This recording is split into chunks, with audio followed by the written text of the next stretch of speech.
Баршаңызға сәлем, сіздермен Айжан. Бүгінгі видеода сіздермен бірге құрамындағы барлық заттар үйден табылатын жолақты, яғни зебра пирогын әзірлейтін боламыз.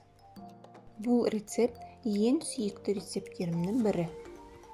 Міндетті түрде жасап көріңіздер. Дайындалуы өте тез әрі дәмді пирогты бірге әзірлейік. Ең алдымен таза ыдысқа 3 жұмыртқа, 250 грамм қант қосып, аппақ толық көтерілгенше миксермен араластырамыз.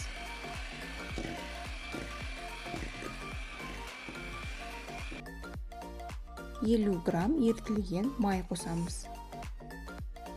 Оның ішіне 2 қасық қопсытқыш салып, осы електің ішінде араластырамыз.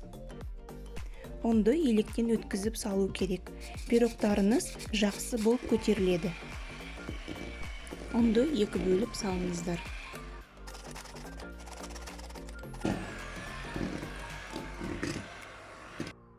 «250 грамм 20% дүкеннің қаймағы.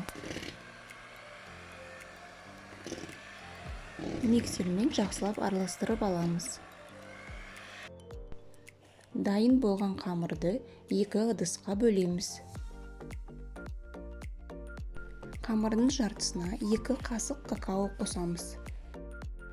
Електен өткізіп алдым. Миксердің көмегімен жақсылап араластырып аламыз.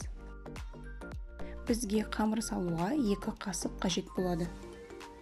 Видеода көрсеткендей, ақ қамырдан 2 қасық, какао қосылған қамырдан 2 қасық кезек-кезек салып шығасыздар.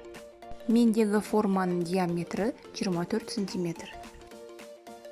Қажет ингредиенттердің граммдарын осы видеоның астына описанияға жазып қойдым. Сол жерден қарасаңыздар болады. Қамырдың барлығын салып шықтым.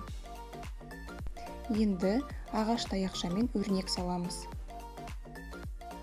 Видеода көрсеткендей қайталап істесеңіздер, дәл осындай әдемі өрнек болып шығады. 45-50 минутқа 180 градусқа пешімізге саламыз. Менде 50 минутта пісіп шықты, ал сіздер пешіңізге қарай қараңыздар. Пирогтың шетіне қант ұнтағын септім, видеода көргендеріңіздей.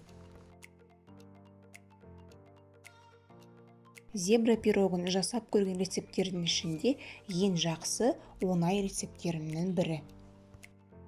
Мен айранмен тағы басқа ингредиенттермен қосып жасап көрдім, бірақ қаймақпен жасағандай болып шықпайды.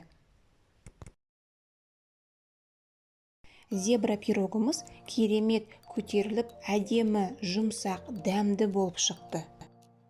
Қараңыздаршы, пирог өте жақсы көтерілген, жолақтары анық, әдемі көрінеді. Балаларға да өте ұнайды. Видео ұнаса, лайк басып, комментарий қалдыруды ұмытпаңыздар. Достарыңызбен бөлісіп қойыңыздар. Менің рецепттерімді өткізіп алмау үшін қоңыраушаны басып қойыңыздар. Сіздермен болған Айжан. Соңына дейін қарағандарыңызға көп рахмет. Келесі кездескенше сау болыңыздар.